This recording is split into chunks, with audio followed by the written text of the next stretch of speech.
Hello à toi et bienvenue dans le podcast de Fundamentals. Si c'est ton premier épisode, je t'explique le concept tout de suite et si c'est pas le cas, merci pour ta fidélité. J'ai la chance de recevoir un ou une invitée avec qui je parle de sa profession. Mais avant tout, ce qui m'intéresse, c'est de comprendre pourquoi la personne que j'ai en face de moi fait ce qu'elle fait. Alors que tu écoutes ce podcast dans ton canapé, ou en train de faire ton sport, ou encore en train de faire les tâches ménagères, je te propose, à la fin de l'épisode, si tu l'as aimé, de le liker et de le partager sur toutes tes plateformes. Encore une fois, je te souhaite la bienvenue dans le podcast de Fundamentals.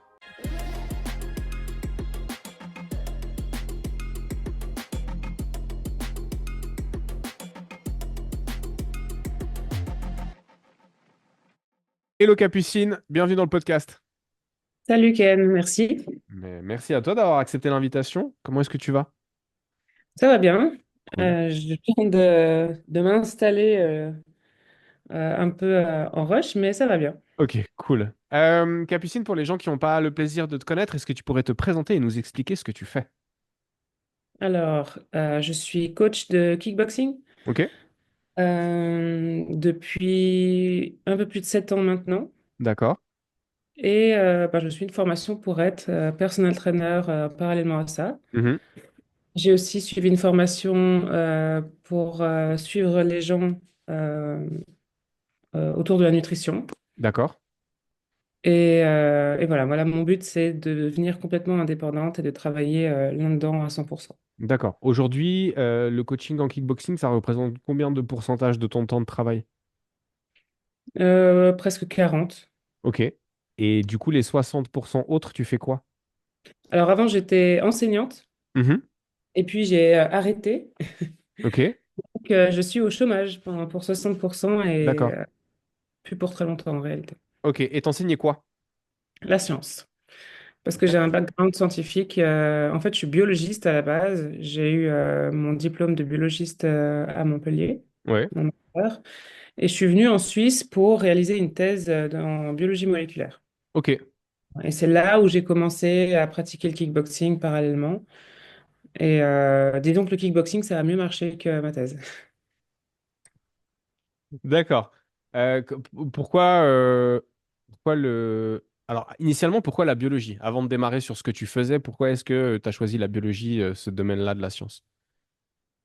Ben, parce que ça m'a toujours passionné, en fait, d'aussi loin que je me souvienne. Pour moi, le vivant Mhm, était passionnant. Comment ça fonctionne, d'où ça vient, comment ça part après.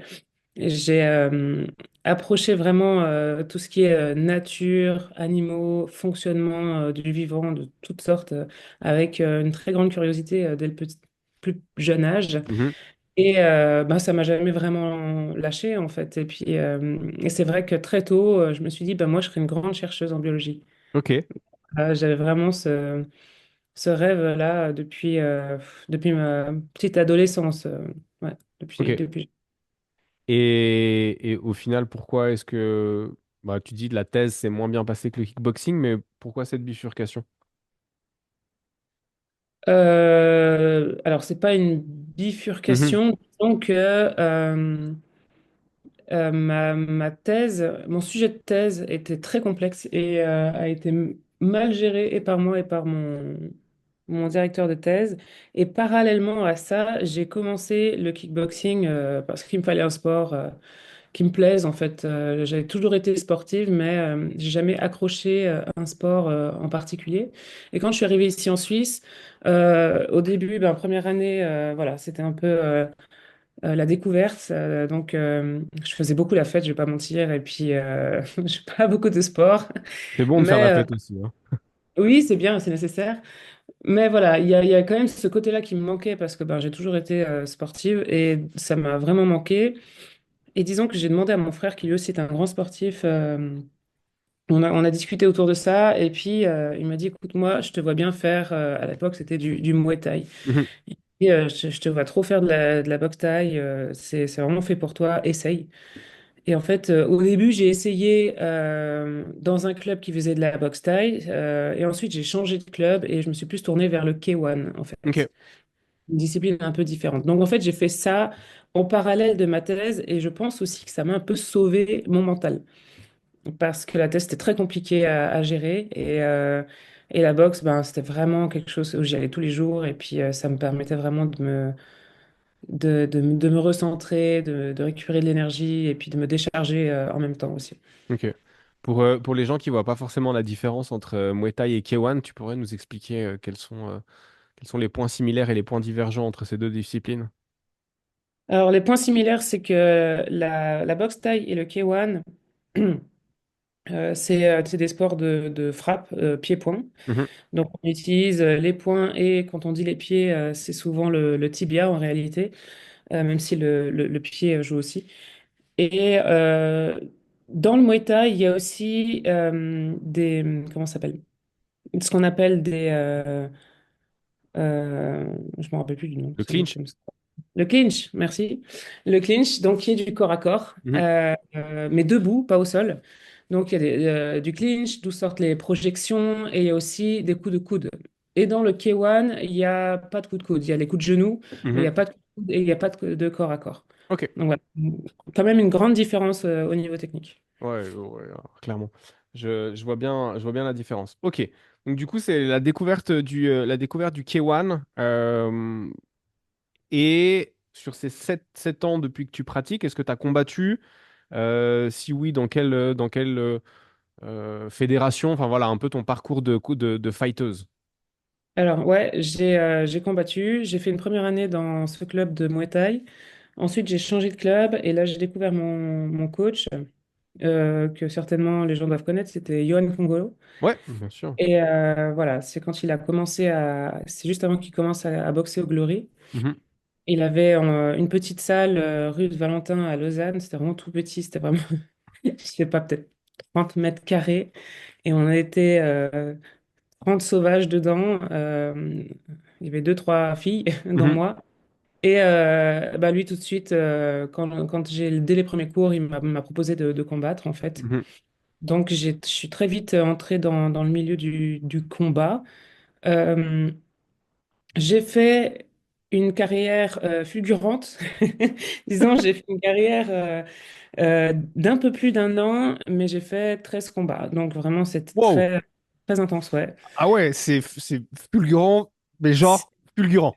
Oui, voilà, c'est ça. Ok. Non, j'en ai fait 12 pendant cette période et un après où j'ai repris le combat et puis après j'ai arrêté. Mhm. Bon, bref, c'était très intense. J'ai fait le SCOS. Je ne sais pas si vous en avez déjà entendu parler, si tu en as Non. déjà entendu parler, le SCOS.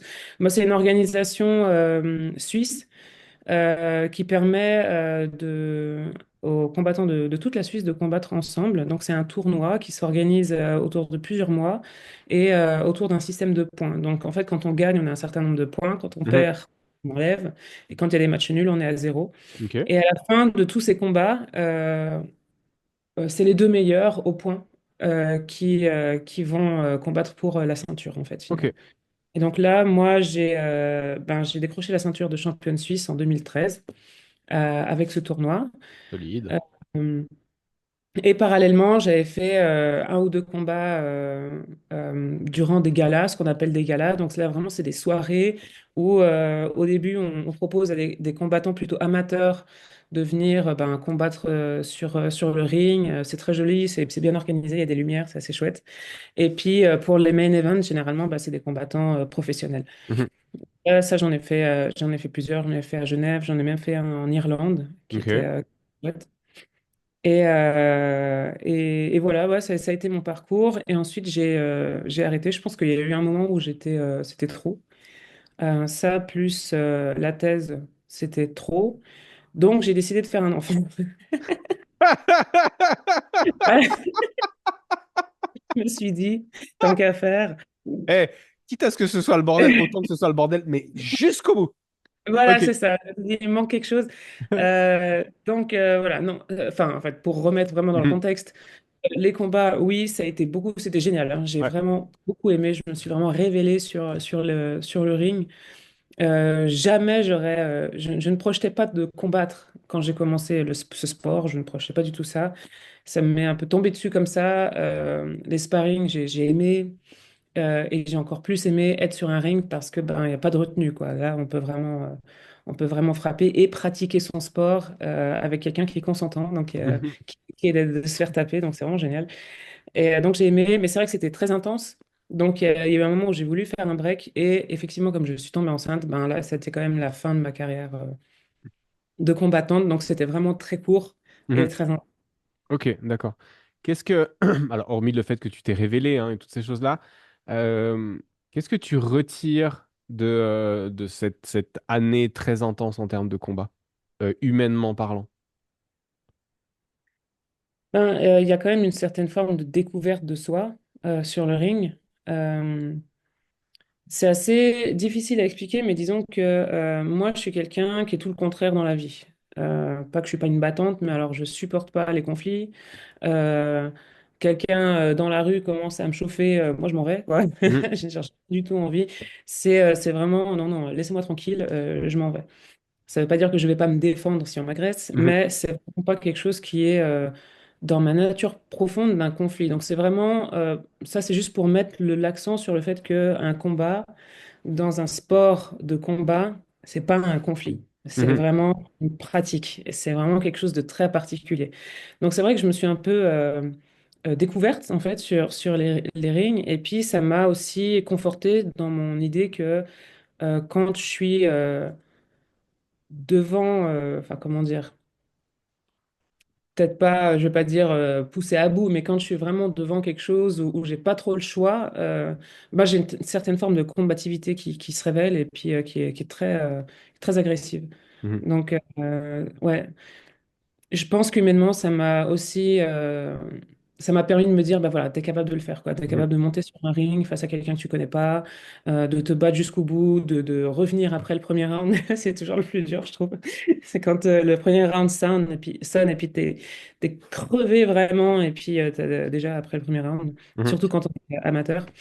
Et puis il faut revenir, quoi. Il Ouais, faut revenir au combat. Et puis ça, c'est quelque chose qui forge quand même le caractère. ok. Dans les 13 combats que tu as eu, tu as plié tes adversaires ou tu t'es fait plier, tu as survolé le truc, il y a eu des combats où tu t'es vraiment fait matraquer puis tu as dû revenir pour gagner. C'est quoi les epic fights que tu as pu mener? Alors, j'ai eu sur les 13 combats une défaite Mhm. qui m'a fait mal psychologiquement. C'est quand je suis partie en Irlande. J'étais pas dans le truc. Je sais pas pourquoi, je sais pas comment expliquer. J'étais pas dedans, j'étais pas dans le combat, j'étais pas dans la préparation. J'y suis allée parce que c'était une occasion de ouf, quoi. On était là-bas, nourris, logés, c'était vraiment chouette. Et, mais je suis arrivée, la fille, elle faisait 4 kilos de plus que moi la veille. C'était beaucoup pour moi. Elle était très costaud. Moi, il faut savoir que je combattais à mon poids normal. C'est-à-dire Ok, j'avais jamais de cut ou quoi que ce soit. Vraiment, je pesais 63 kilos, je combattais à 63 kilos. ok, Euh, elle, visiblement, c'était pas le cas. Donc, elle avait fait un gros cut, elle avait encore 4 kilos à perdre. On a accepté le combat parce que bon, moi, de toute façon, je n'allais pas le refuser. Mais sur le ring, enfin, tout ça mis bout mhm. à bout, ça fait que j'ai perdu le combat, mais je l'ai perdu sans combattre. Vraiment, je suis vraiment pas fière de ce combat-là. Ok. Si ça Bon, n'a pas été genre la guerre que j'ai perdue, non, ouais. j'étais un peu dans l'abandon. Ok. Bon, 4 kilos, 4 kilos, les gens qui ont jamais pris un pain dans leur gueule, ils se rendent pas compte, mais 4 kilos, ça fait une grosse différence quand même, hein. Ça fait une grosse différence, surtout que c'était la veille. Donc, Ouais. j'imagine bien que la nuit, et c'était juste le lendemain soir, elle avait dû prendre bien pas mal de poids. Ouais. Donc, elle avait vraiment tout fait pour perdre un maximum de poids. Donc, je pense qu'à la base, elle était bien à 70 kilos et moi à 63. Ouais. Donc, et ça se voyait, hein, je veux dire, sur sa carrure et tout ça, elle était vraiment très costaud. Ok. Vous imaginez, enfin, moi, je fais 1m78, 77, 78. À l'époque, 63 kilos, j'étais vraiment une baguette, quoi. Donc, Actuellement, c'est tu cool. pèses, actuellement, tu pèses combien là, poids de forme Pardon? actuellement, tu pèses combien? Un peu plus de 70 kilos. Ok. Ah ouais. Ok. Ouais. Ouais. Ça faisait petite, Ah ouais, ouais, ça faisait petit roseau. j'ai- j'étais ouais, ouais, ouais, j'étais vraiment, vraiment très, très fine. Ok. Il faut dire que j'avais pas du tout la préparation physique que j'ai maintenant. Ouais. Donc, il y avait la jeunesse et la fougue, mais la préparation physique derrière, non, il n'y avait rien, hein. Je veux dire, je faisais pas du tout de renforcement musculaire, je faisais pas du tout de préparation physique. Donc, c'était que des cours de kick et puis du sparring, en fait. Ouais. Ok. Et D'accord. donc voilà, ça c'était mon pire combat, mais j'ai quand même eu de très beaux combats. J'ai donné plusieurs KO, donc c'était chouette. Ma finale, je l'ai gagnée par KO aussi.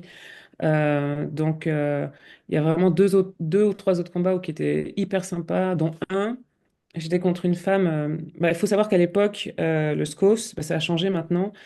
Il y avait pas beaucoup de catégories de poids pour les femmes. Ouais. En gros, il y avait moins de 50, moins de 55, moins de 60, plus de 60. Et moi, je faisais 63 kilos. C'était très compliqué pour moi de descendre en deçà. Et puis, non, j'avais pas du tout la force de le faire. Donc, moi, je combattais en plus de 60. Et donc, je me suis retrouvée face à une femme qui faisait 74 kilos. Wow. Non, c'était 74 kilos, c'était pas 74 kilos de muscle, heureusement, Ouais. parce que je pense que ça fait bien démonter. Mais malgré tout, hein, c'est quand même plus de 10 kilos de plus que moi, il fallait que je les bouge, quoi. Mhm. C'est vrai qu'elle est venue sur le ring avec, en essayant de m'impressionner, elle avait un petit sourire parce qu'elle me voyait toute maigre et tout ça, et Mhm. elle pensait qu'elle allait me rétamer. Et puis je l'ai eu avec un KO au foie, avec un middle, donc j'étais très très contente. Ça, c'était Ok. vraiment une grande fierté. Une petite revanche, quoi. Ok, cool. Euh, Ouais, c'est vrai que arrêter la catégorie supérieure à 60 kilos, ça fait une Ouais, non, c'était grosse un peu marge pour monter, quoi. C'était un peu mais allez, maintenant, ça va mieux. Ils ont vraiment mis à toutes les 5 kilos, je crois, où il y a 63 ou plus 65. Mais à l'époque, il n'y avait pas beaucoup. Enfin, c'était il y a plus de 10 ans en arrière. Mhm. Vraiment très peu de combattantes, en fait. Et puis, bah, pour les faire combattre, il n'y avait pas le Ah ouais, choix, en fait. clairement, ok. Comment tu fais la, comment tu fais la transition entre, bon, en fait, je suis une combattante en kick et je commence à coacher. En fait, après ma grossesse, je suis revenue petit à petit au kick. Et, c'est mon coach qui m'a proposé, au bout de 1 ou 2 ans, parce que j'étais très présente pendant les cours pour les débutants, par exemple. J'aimais bien leur montrer, leur expliquer les coups, les positions, tout ça. Donc, j'avais vraiment une posture assez naturelle en tant que coach, en fait. Ok. Après, ça prendre les gens sous mon aile et puis leur montrer, et les faire se développer. Donc, voilà. Un jour, il m'a demandé si je voulais prendre des cours de kick pour femmes et puis le remplacer de temps en temps quand il était absent, quoi. Mhm. Donc au début, bah, ça non plus, je l'avais jamais projeté non plus. Sincèrement, moi j'avais mon métier à côté. Enfin, mon métier. Aussi bien qu'il se passe, c'était quand même mon métier. Et non, j'avais jamais projeté de donner des cours. Donc quand il m'a proposé ça au début, j'ai fait, ah bon, tu crois? Puis après, ben, je me suis lancée. Et puis en fait, vraiment, j'ai adoré ça, quoi. Ok. Et donc, du coup, c'était il y a combien de temps en arrière que tu as commencé à donner les cours de kick? Mais il me semble que ça fait bien 8 ans maintenant. Ah ouais. Ça fait même plus. Le Covid, c'était en 2019. C'était 3 ans avant. Ok. Je sais pas. Ouais. Donc Ouais. 2016. 2016-2017. 2017, ouais. 2016-2017. Ok. D'accord. Tu as parlé aussi à un moment donné d'enseignement. Donc, t'enseignais dans quoi comme type d'école? Donc après ma thèse, j'ai eu une période très compliquée parce que, bah, comme je te l'ai dit, j'avais projeté mon, tout mon univers autour de la science et autour de devenir un grand chercheur. Mhm. Donc ça a été très compliqué pour moi parce que je ne savais plus du tout où me réorienter. Je ne voyais pas. J'ai dû faire un deuil assez compliqué Mhm. de ça, de mon idée de carrière. Et puis, bon, un jour, voilà, il a fallu que je rebondisse. Donc, j'ai commencé par faire des remplacements en sciences au collège, en fait, Mhm. petit à petit. Et puis après, j'ai trouvé un emploi dans une école primaire, mais où je faisais de la science. Et puis, le dernier emploi que j'ai eu, là, c'était dans un lycée. Ok.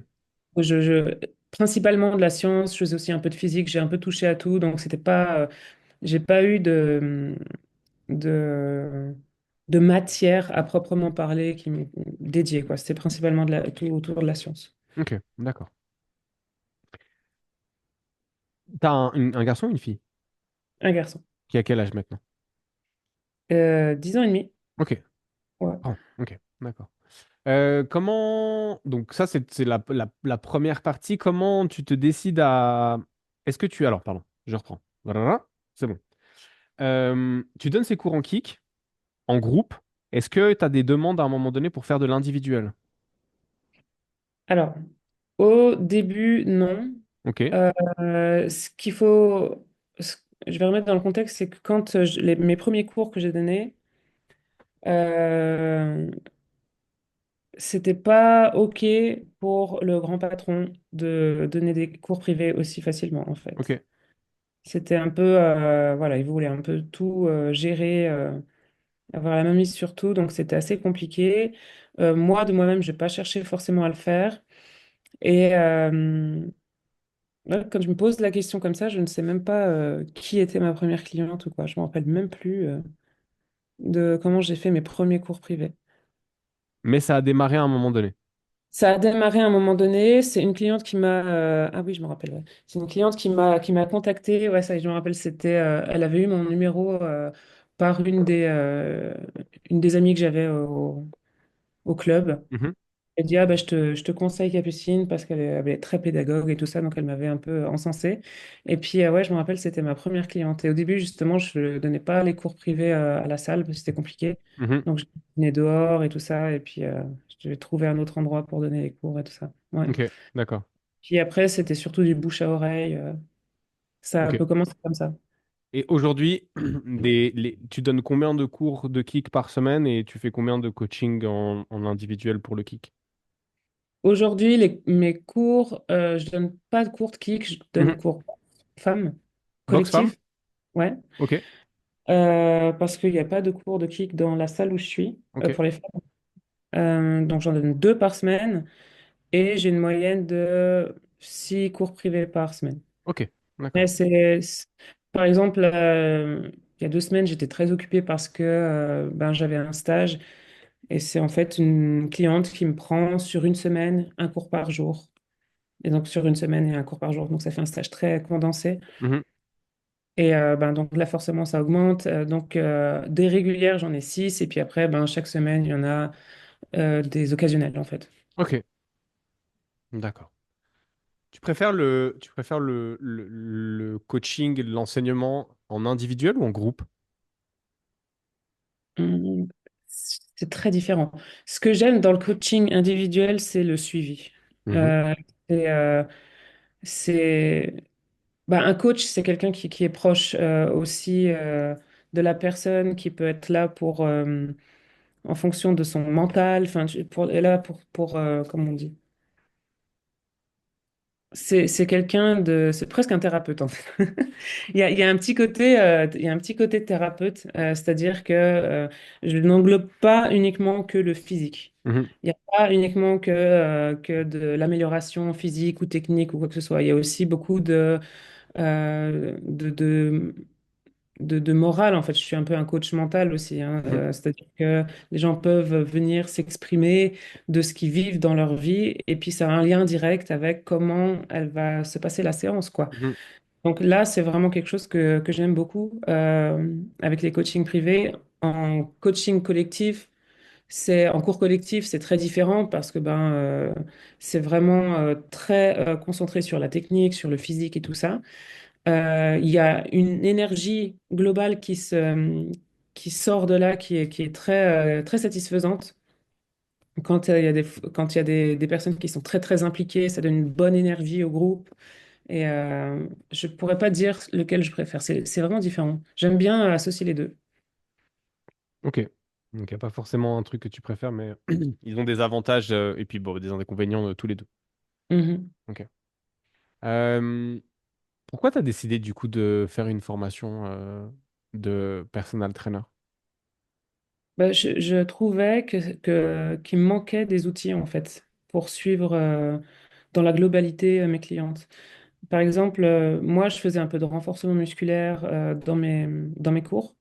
Dans mes cours privés et dans mes cours collectifs aussi, hein, il y a un peu de renforcement musculaire.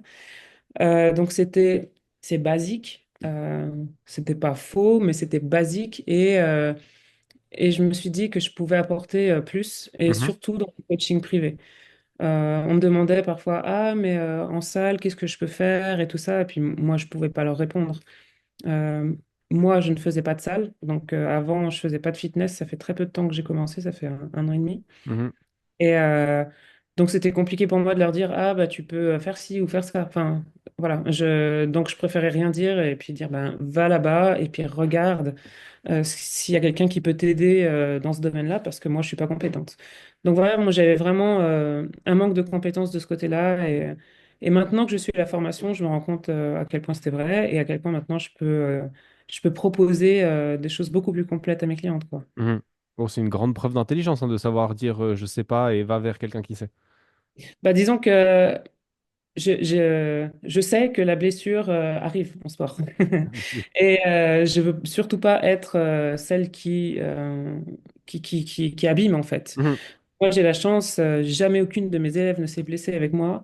Donc, j'estime aussi que c'est parce que j'ai ce recul-là de me dire, ben, je sais pas, je dis que je sais pas, quoi, parce Mhm. que j'ai pas envie d'aller dans le faux. Ça peut être grave, quoi. Enfin, pour moi, en tout cas, c'est grave quand je suis blessée. Je pète les plombs, ça m'énerve, je peux plus rien faire, c'est très très grave pour moi, donc je veux pas que ça arrive aux autres. Mhm. Oui, mais de nouveau, enfin, je le souligne pour avoir écumé pas mal de salles de sport de combat de la région depuis pas mal d'années. Des gens qui sont capables de dire, ouais, mais en fait, là, c'est plus mon domaine de compétence. Et du coup, va t'adresser à quelqu'un qui saura mieux que moi. Moi, j'en ai pas rencontré beaucoup.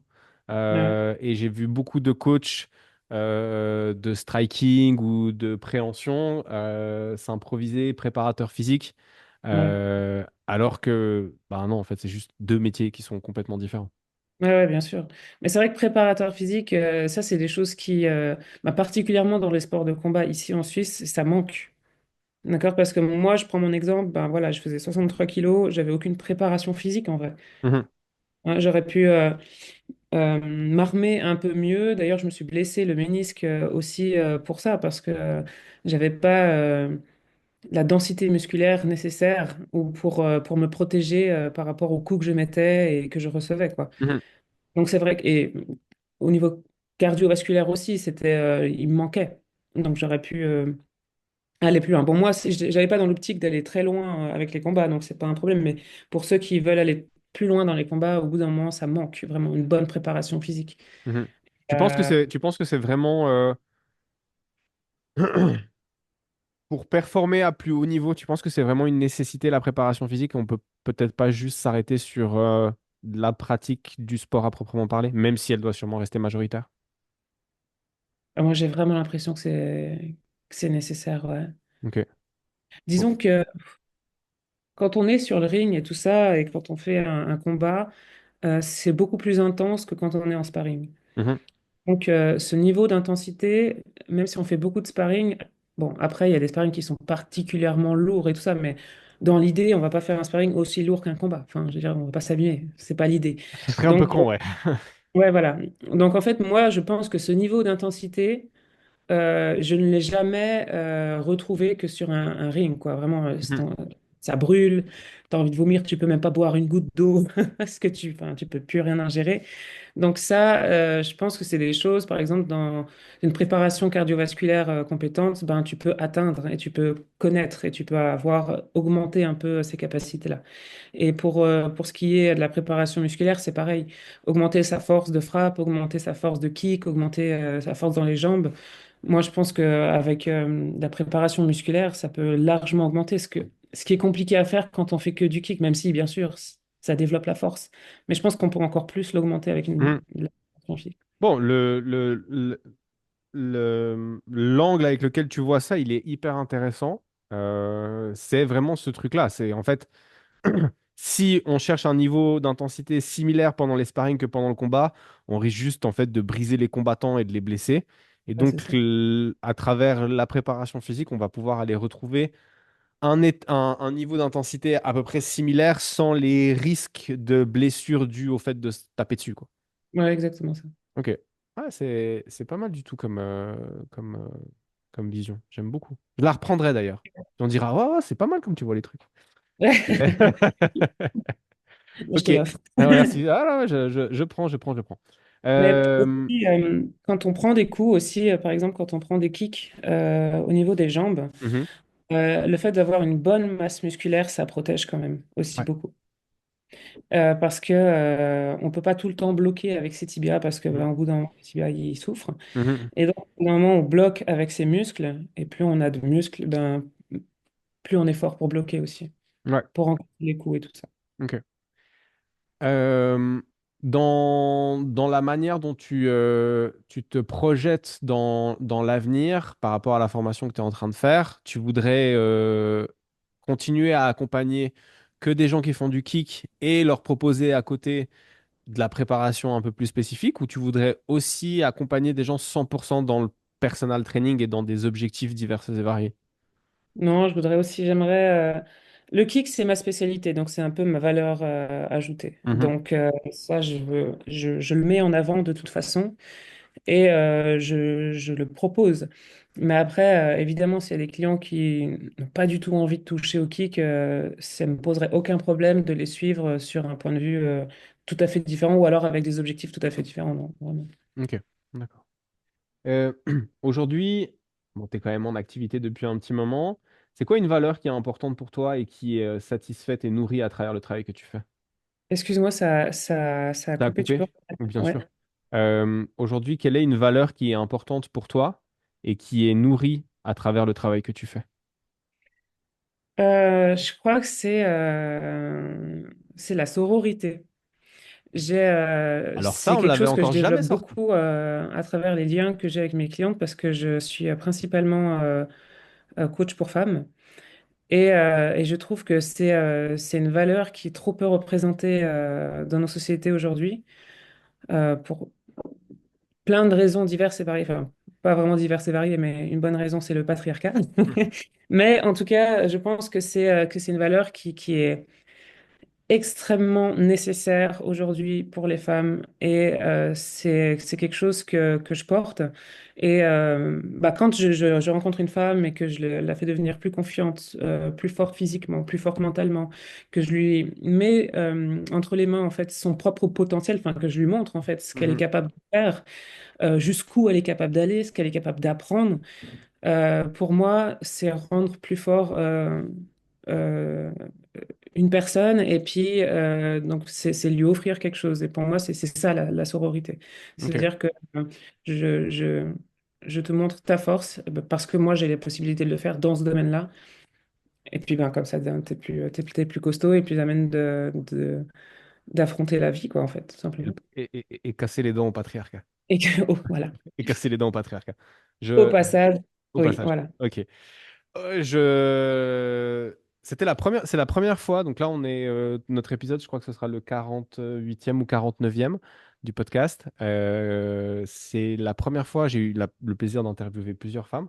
C'est la première fois qu'une d'elles parle de sororité, je trouve ça très cool. Merci parce que du coup ça change. C'est top. Ça change parce que c'est pas des valeurs qui sont qu'on avance en temps normal. C'est vraiment des valeurs qui sont Peut-être juste pour continuer sur le discours, parce que je le trouve très intéressant, est-ce que tu pourrais nous donner ta définition du coup de la sororité? La sororité, c'est une forme d'unité Mhm. entre les femmes. Ok. Et c'est vraiment l'idée de se s'aider, de s'unir, de se protéger mutuellement parce qu'on comprend l'intérêt global, en fait, l'intérêt pour toutes, tout Mhm. simplement. Ok. Parce que pour moi, si je protège les femmes, je protège leurs droits, je protège leur existence, tout simplement. Enfin, je protège leur existence, hein. Je ne suis pas une super-héroïne, mais dans l'idée où mes actions, mes pensées et mes mots vont dans ce sens-là, Mhm. euh, pour moi, ça génère aussi une sorte d'émulation globale, en fait. Parce que je sais que si je suis comme ça avec mes amis, par exemple, elles seront comme ça avec moi. Mhm. Ça marche comme ça, en fait. Mhm. La sororité, ça marche vraiment comme ça. Et donc voilà, pour moi, c'est ça. Ok. C'est... J'ai réfléchi à tout ce que tu viens de dire, donc j'ai besoin d'un temps d'assimilation. T'as- Depuis que tu coaches en kick, est-ce que tu as pu voir avec les gens que tu coaches en individuel vraiment des transformations stupéfiantes, pas tant d'un point de vue physique, mais d'un point de vue mental par rapport à tout ce que tu as avancé jusque-là? Ah oui, franchement, oui. Mais beaucoup plus mental que physique, en fait. Ok. Est-ce que tu pourrais Beaucoup. nous raconter, évidemment sans donner de nom, parce qu'on a, même si c'est pas officiel, on a quand même le secret professionnel, mais un peu cette évolution que tu as pu voir chez certaines personnes que tu as accompagnées? Oui, j'ai une cliente que j'ai depuis longtemps et elle est venue vers moi. Elle avait déjà pratiqué le kick, elle avait déjà eu des cours particuliers euh, avec un homme. Ça s'était pas forcément très bien passé Pourquoi? et parce que son manque de professionnalisme. Ok. Donc, c'était vraiment ça. Et elle est venue vers moi. Elle venait d'avoir un petit garçon, donc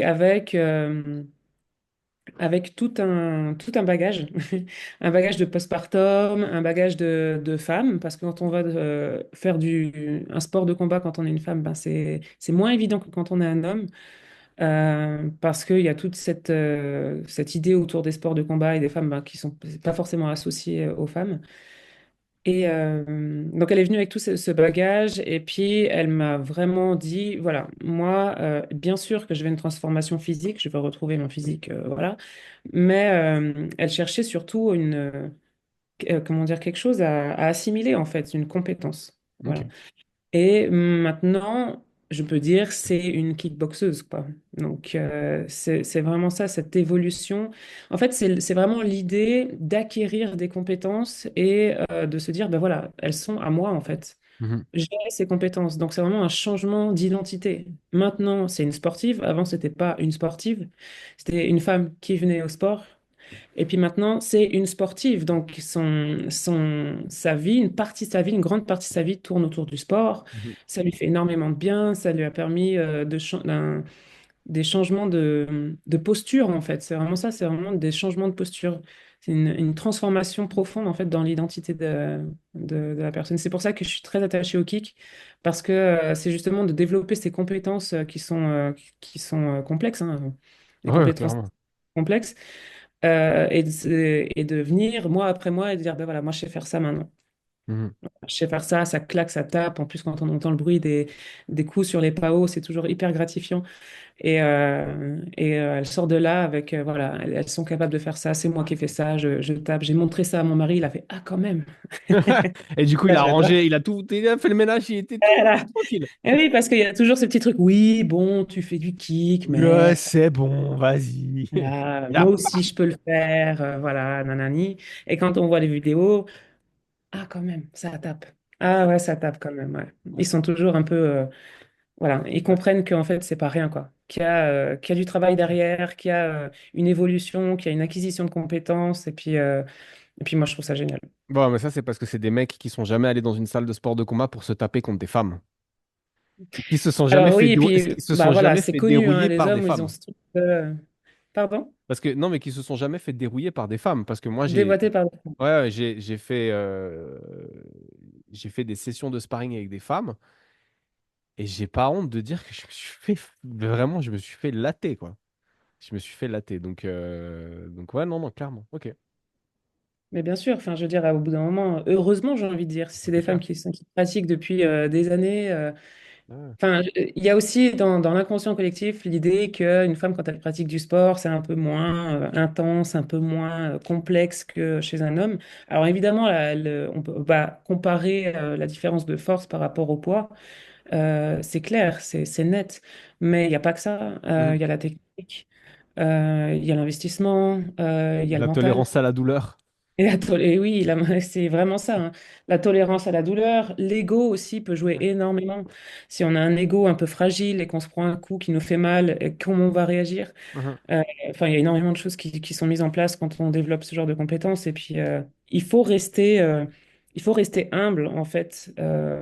Et souvent, les hommes, ils ont des problèmes avec ça parce qu'ils ont des problèmes d'ego, en fait. Quand on les voit Mhm. arriver, alors évidemment pas tous, mais il y en a quand même pas mal, ils ont vraiment l'impression qu'ils vont être supérieurs à toi parce qu'ils sont des hommes. Moi, ça m'est Mhm. déjà arrivé alors que j'étais coach.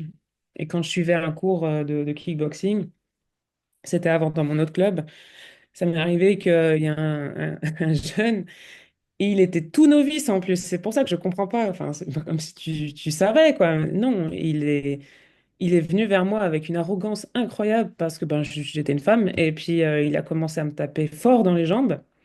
Et puis je lui ai demandé de taper moins fort parce que je n'allais pas faire tout le cours. Enfin, moi, pour moi, ça sert à rien que tu me mettes un bleu alors qu'on n'est pas en train de faire un combat, quoi. Je veux dire, Ouais. non. Là, dans Euh, cette configuration-là, toi, tu étais une participante du cours. ouais. Ok. Ouais, parce que bah, je me suis toujours entretenue Ouais. techniquement, quoi. Donc, je faisais les cours aussi avec les autres élèves.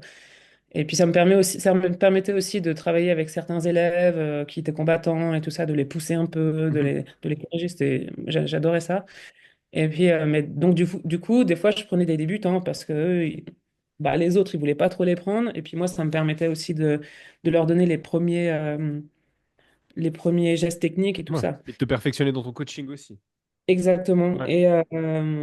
Et voilà, donc il arrive et puis il commence à me taper très très fort les jambes et puis je lui demande de faire doucement. En plus, il envoyait vraiment des shoots comme s'il il tirait dans un ballon, quoi. Je veux dire, c'était vraiment pas des kicks, quoi. Donc, Ouais. et puis il m'a vraiment regardé comme quoi, enfin, ma pauvre, il me fait ouais, ouais, mais il fait pas moins fort. Et puis bah, j'ai dû le calmer, quoi. En fait, je lui ai mis un énorme low kick dans sa jambe et puis ça l'a calmé direct. Et puis au début, il disait rien, bien sûr, l'ego. Il disait rien, et puis au bout d'un moment, il disait, ah, s'il te plaît, fais moins fort. Je dis, bah, tu vois, quand je te demande, tu le fais, tu vois. Parce que moi aussi, je peux faire fort, en fait. Oui, ça l'a bien calmé, hein. Mais c'est arrivé 2 ou 3 fois, ce genre de truc. Pas tout le temps dans le même machin, mais c'est arrivé 2 ou 3 fois. Ok. Et c'est T'as, c'est t'as- pas bien sûr. t'as dû calmer ces gars. Ouais.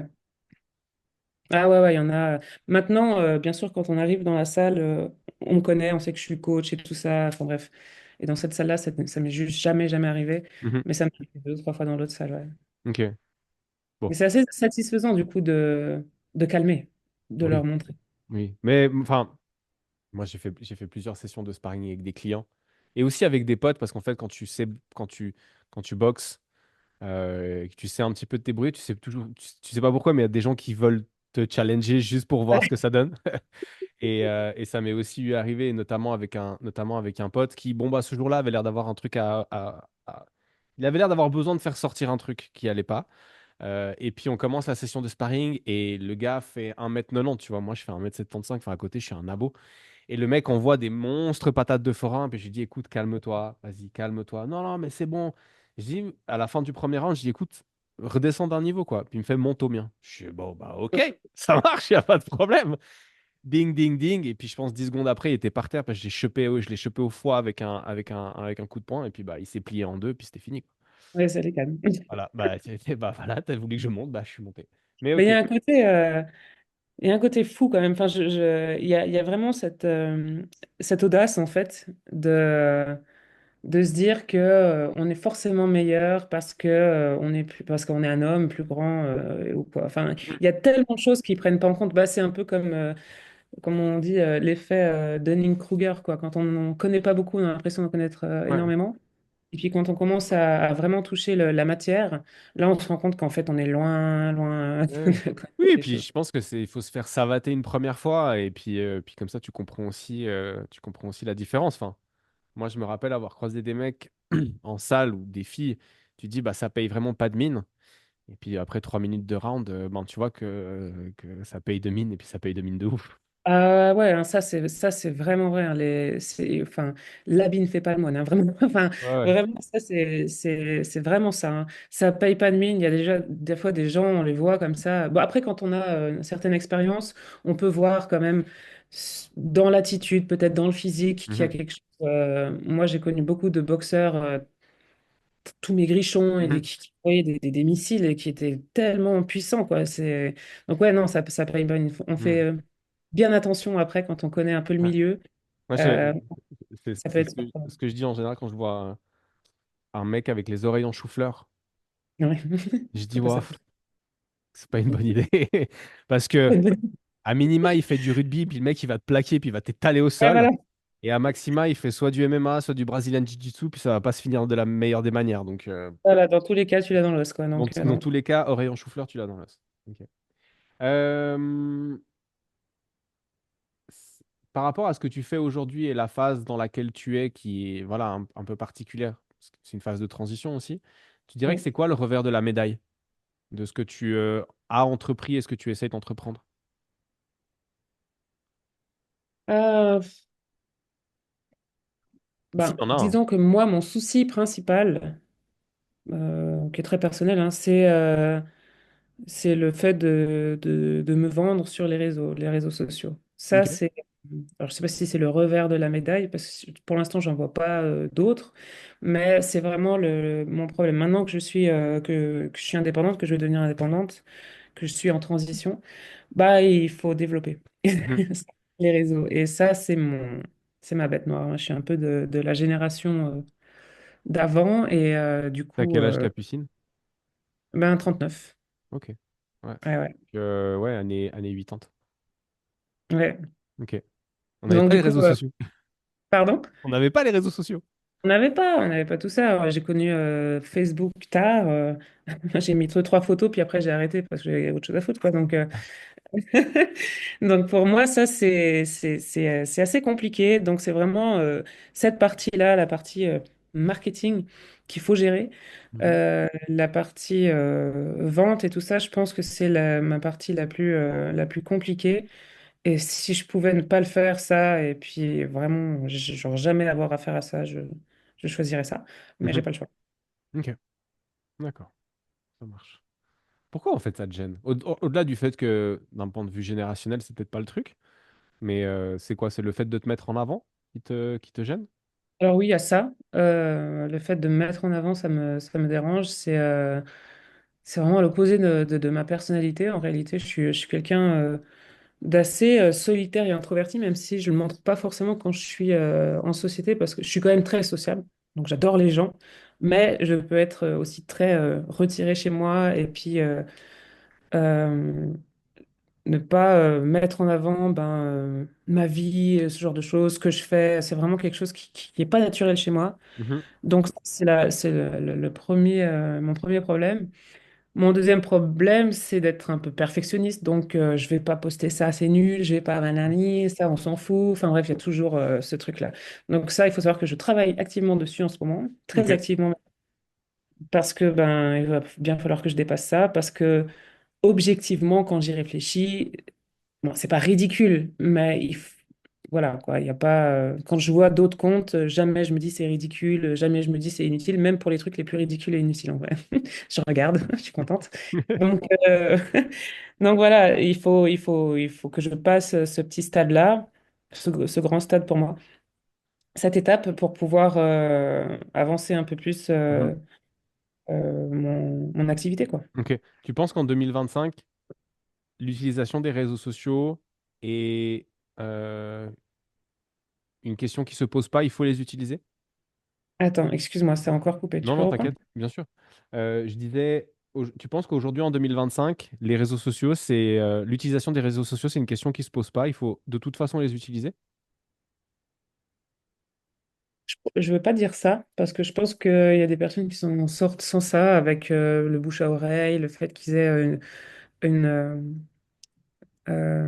comment dire, qu'ils soient connus, compétents dans le domaine, connus. Donc non, je pense que c'est pas pour tout le monde le cas. Maintenant, moi, pour moi, c'est mon cas parce que j'ai envie de développer quelque chose de particulier qui me ressemble. Mhm. Donc j'ai besoin de montrer ce que je veux, de montrer qui je suis et puis d'amener vraiment les clients pas qui me ressemblent, mais qui me correspondent vers moi. Et ça, donc pour moi, je dirais que quand même c'est nécessaire. Mais en général, je pense pas. Je pense que c'est un bon plus, un très bon plus. Surtout pour les nouvelles générations, disons, des générations un peu plus jeunes que moi. Après, moi, je connais des coachs qui tournent très bien sans ça. Mhm. Ok. Je te rejoins. Je voulais avoir ton point de vue là-dessus euh, par rapport à l'utilisation des réseaux sociaux. Euh, c'est le moment du quiz. Oui, Le but du quiz, c'est de pas trop réfléchir aux réponses que tu vas donner. aïe, aïe. T'es prête? Oui. 3, 2, 1, c'est parti. Quand tu étais petite, tu jouais à quoi, Capucine? Il faut pas que je réfléchisse. Je jouais au funambule. Au funambule, ok, ça marche. Funambule sur les toits des maisons. Ah, intéressant, ça devait plaire Ouais, à... presque, ouais. Un aliment que tu n'aimes pas manger. Le pois chiche. Ton Sous sa forme de pois graine. chiche. Ouais, sous sa forme de pois chiche. Sinon, Ok. j'adore. Ok. Ton coup favori. Bon, quoi? Ton coup favori en Mis de kiff. l'avant. Mis de l'avant? Ah, avec un petit switch. À 100. Ouh, sans switch. Ok, d'accord. Plus rapide. Ça, c'est bon, ça. Voilà. Une de tes manies, si tu en as une. Et est-ce que j'ai des manies? Absolument pas. Je parle toute seule. Là, c'est vrai, je parle toute seule. Tu parles toute Donc seule. après, je fais comme si je parlais à mon chien, comme ça me rassure un petit peu. D'accord. Ta citation préférée? Oh, alors là, non. T'en as une. Euh, non, ça me vient pas. D'accord. Euh, Nos enfants nous apprennent beaucoup de choses. Une leçon que ton fils t'a appris. Une grande leçon que mon fils m'a appris, c'est que quand les gens ont énormément d'émotions, de colère et tout ça, ils ont besoin d'un câlin. Et pas besoin qu'on leur crie dessus. Voilà. D'accord. Ça a l'air tout bête, mais c'est ce qu'il m'a appris. Ouais, bah c'est pas du tout bête, c'est même très intelligent. Tu dis des gros mots, Capucine. Voilà, tout le temps. Et c'est quoi le gros mot que tu dis le plus souvent? Sac à merde. Ton Voilà. film favori, si tu en as un. Euh, Alors, celui qui me vient, c'est Contact.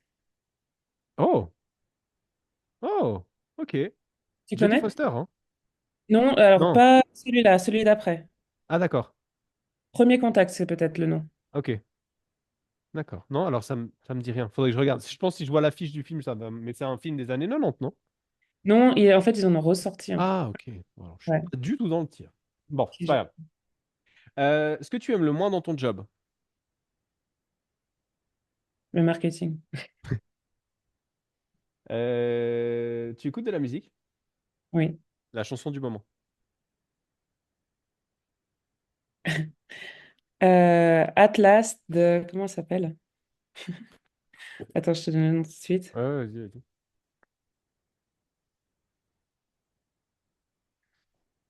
Etta James. Ok, Atlas et James. Ton plat favori? Oh, je suis trop une grosse mangeuse pour tout, pour choisir. Après, j'ai l'impression que je devrais manger que ça. Euh, Bah, les lasagnes, je vais dire classiquement, mais voilà. Tu pouvais partager un repas avec quelqu'un. Quelqu'un qui est, ou malheureusement quelqu'un qui n'est plus. Quelqu'un de réel ou quelqu'un de fictif, ce serait qui? Isaac Newton. Non, mais voilà. J'ai trop de questions à poser. T'as trop de questions à lui poser? Comment il fait? Comment il a fait? Non, vraiment, ça serait... Comment il s'appelle? C'est un physicien américain très connu qui passe souvent dans des émissions de télé et qui parle justement. Son nom, on va arrêter le podcast et son nom va me revenir. C'est un Afro-Américain, mais je me rappelle plus comment il s'appelle. Ah, je crois que j'ai vu passer ces derniers temps. Et il parle de Isaac Newton et puis il dit ouais, ce mec c'était le gars le plus incroyable. Il a fait ça, ça, ça, ça, ça. Et après il a eu 26 ans. Ouais, non, oui, vraiment, Isaac Newton, je crois que c'est vraiment le... Je sais pas. Il est... Moi, je veux juste le voir et l'entendre parler, en fait. Pour savoir s'il est normal. Voilà, parle simplement. Mais je t'écoute en fait. Qu'est-ce qu'il mange, qu'est-ce qu'il fait, vraiment comme un espèce d'être exceptionnel qu'on veut juste étudier, quoi. Ouais. Ok, Isaac Newton, ça marche. Si tu pouvais recommencer et faire un autre métier, tu ferais quoi? Préparateur physique, vous n'êtes pas vraiment notre métier. Je pense que je travaillerai avec les animaux. Euh, Probablement avec les chiens. Ok, mais par exemple vétérinaire ou dresseuse de chiens ou... Alors, pas vétérinaire, mais plutôt éducateur, comportementaliste, ouais. Ok. Et puis une lecture que tu recommandes, peu importe le domaine. Je recommande surtout en ce moment de lire Le meilleur des mondes de d'Oxley. Ok. C'est un livre incroyable, intemporel et qu'il faut absolument lire maintenant, maintenant. Mais là, tout de suite, à l'instant, maintenant. Ok. Voilà, Voilà. Donc tout le monde, on arrête le podcast et on va lire Le meilleur des mondes. il faut lire. Il faut lire, d'accord. Je me le note. On a fini le quiz. Tu t'en es très bien sorti, bravo. Ouais, cool. Euh, Au début du podcast, quand tu parles de la fin de ta thèse, tu parles d'un deuil que tu as dû faire. Si la Capucine d'aujourd'hui pouvait aller parler à la Capucine qui fait ce deuil-là, tu te dirais quoi? va voir un psy. Fais ton deuil le plus rapidement possible. Ok, Mais, parce qu'en fait, j'ai pas réalisé tout de suite que j'étais en deuil. ouais, Mais en fait, cette thèse, ça m'a vraiment mis au fond. Ma confiance en moi, mes compétences scientifiques, mes compétences intellectuelles, tout, j'étais au fond du bac. Vraiment, j'avais vraiment l'impression d'être devenu un sac à merde. Non, mais vraiment, d'être devenu nul. Et puis, il a vraiment fallu une introspection générale pour que je m'en sorte, en fait, parce que... mais t'as fait le travail toute seule du coup? Non, non, pas du tout. Ok, Non, j'ai dû aller voir un psy parce que je m'en sortais pas. ouais, En fait, tout me remettait à cet échec. Il faut savoir que j'ai grandi dans de grandes exigences de la part de mes parents, ok, très exigeants avec moi. Et donc, pour moi, l'échec, et ça, c'était vraiment un échec en plus de carrière, c'était très violent. mhm, C'est très violent. Et je me remettais vraiment en cause ma valeur ok, intrinsèque. ouais. Alors que aujourd'hui, bien évidemment, c'est pas ce que je te souhaite, mais pour avoir une parole encourageante envers les gens qui nous écoutent, est-ce qu'on doit remettre en question sa propre valeur quand on se plante? Non! Ben non! Bien sûr que non! Moi, j'aime bien poser des questions, mais mettre la réponse dans la question, en fait. Voilà, Est-ce qu'on doit faire ça? Non, alors bien sûr que non. Enfin, un échec en plus, voilà, c'est très. Ça dépend ce qu'on met en plus sous le mot échec, quoi. Mhm, Euh, c'est pas vraiment un échec, j'ai pas échoué ma vie, quoi. ouais, Donc, non, il faut pas remettre en question sa valeur. Ce qu'il faut remettre en question, c'est peut-être les choix qu'on fait. Ce qu'il faut remettre en question, c'est peut-être la manière dont on aborde les choses. Mais certainement pas ce qu'on vaut, quoi, en tant que personne, non, c'est triste, sinon. mhm, ouais, ça marche. Dans 10 ans, tu voudrais être où ou en être où? T'imagines, dans 10 ans, ton fils, il aura 20 ans. Ça, c'est un coup dur. Dans 10 ans où j'aimerais en être, bah, j'aimerais avoir bien prospéré dans mon domaine, avoir justement cette liberté de choix, de travail, de cliente et tout ça. Mhm, Et pourquoi pas avoir développé un petit fit, pas un petit fit, mais plutôt une salle dédiée aux femmes où on ferait du kickboxing, plein de choses. On ferait mhm. plein de choses. Tu te Pourquoi verrais pas? accompagner des femmes en combat, en compète, être dans le coin ou pas forcément? Ça, je l'ai été. Un petit moment dans mon ancien club. C'était super chouette. Mais comme je dis, ça, ben déjà, c'est gratuit, quoi. C'est du volontariat. Ouais. Derrière, moi, si je fais ça maintenant avec les compétences que j'ai acquises et que je vais acquérir encore avec l'expérience, euh, moi, ce que j'aimerais faire, c'est vraiment une préparation à ça, pas juste être dans le coin. Donc, prendre du temps pour les entraîner, prendre du temps pour les former. Et puis, ça, ici, il y a pas de moyens pour ça, Mhm. vraiment. Mais effectivement, si dans un monde parallèle, ça avait pu être le cas, ouais, j'aurais adoré ça. Alors, franchement, ça, j'aurais vraiment trop kiffé. Ouais, Ouais. Et faire de la préparation physique et en plus être coach, trop. ok. Cela dit, je pense que dans ça c'est mon point de vue et il a la valeur que tu veux bien lui donner. Je pense que dans la configuration que tu as envie de mettre en place, tu peux être utile à beaucoup plus de femmes que dans une configuration où tu n'en amènes que quelques-unes à combattre. Oui, oui, bien sûr. Alors ça, j'en suis persuadée. Ok. Vraiment, ouais. Est-ce que tu pourrais me donner un truc positif sur le monde dans lequel on vit aujourd'hui? En ce moment, c'est assez dur de ressortir le positif. Ouais, je sais. Euh, C'est pour ça que je pose la Mais question. Parce qu'on en a besoin. oui, mais ce que je vois, c'est qu'il y a quand même énormément de gens qui luttent pour les autres. Donc, qu'il y a une fraternité qui existe.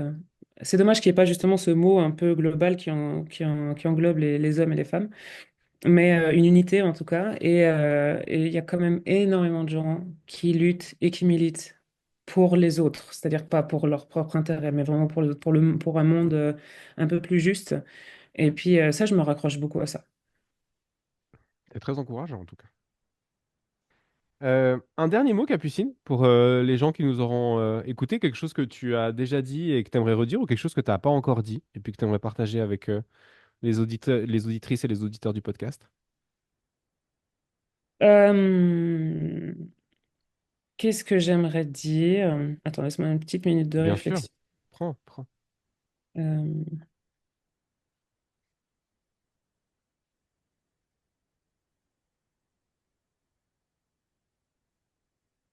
Ben, je crois qu'en fait, il y a vraiment quelque chose qui est essentiel euh,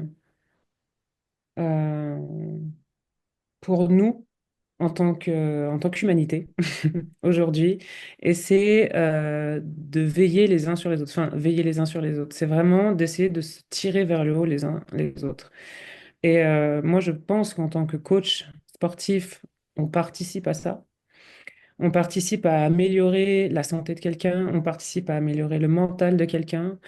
Et bien sûr, nous tous, à n'importe quel niveau, on peut y participer. Donc moi, je pense que c'est quelque chose de primordial, pardon, de se serrer les coudes, en fait, et de s'élever les uns les autres et d'essayer de faire, c'est un peu cliché, mais le bien autour de soi, mais vraiment le bien autour de soi proche, quoi. Mhm, Quelque chose, voilà. Et d'essayer de se raccrocher à ça, surtout dans les temps difficiles comme on vit en ce moment. mhm, Et voilà. Et c'est pour ça que je parle beaucoup aussi de sororité, parce que les femmes encore plus, parce qu'on sait que bah, elles sont quand même soumises à beaucoup de, d'exploitation et de pression en particulier. Donc les femmes encore plus doivent se serrer les coudes et voilà, nourrir cette sororité. mhm. Merci, Capucine. Merci à toi. Où est-ce qu'on peut te retrouver? Voilà, c'était ça la dernière question. La dernière question, c'est où est-ce qu'on peut te retrouver? Eh ben, sur mon super Instagram, que je vais finir par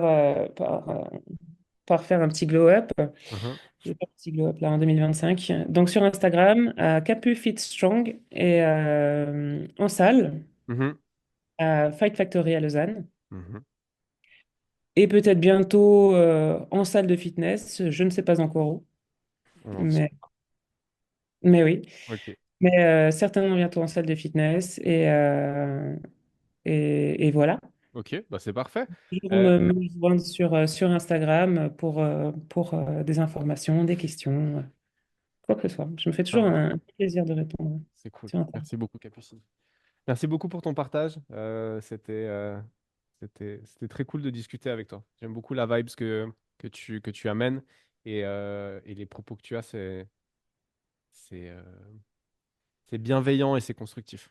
Et Merci. on a besoin de ça aujourd'hui, des choses bienveillantes et constructives. Tout à fait. Ouais, c'est vrai. Pour les auditrices et les auditeurs du podcast, merci pour votre écoute. J'espère que vous aurez pris autant de plaisir à écouter cet épisode qu'on a pris, Capucine et moi, à l'enregistrer. Si c'était votre premier épisode, eh bien, bienvenue dans le podcast de Fondamentals. Je suis très content de vous accueillir. Et puis, si ce n'était pas votre premier épisode, merci pour votre fidélité. Vous êtes chou tout plein tout mignon. Je vous dis à très bientôt pour un nouvel épisode. Capucine, je te dis à très bientôt aussi.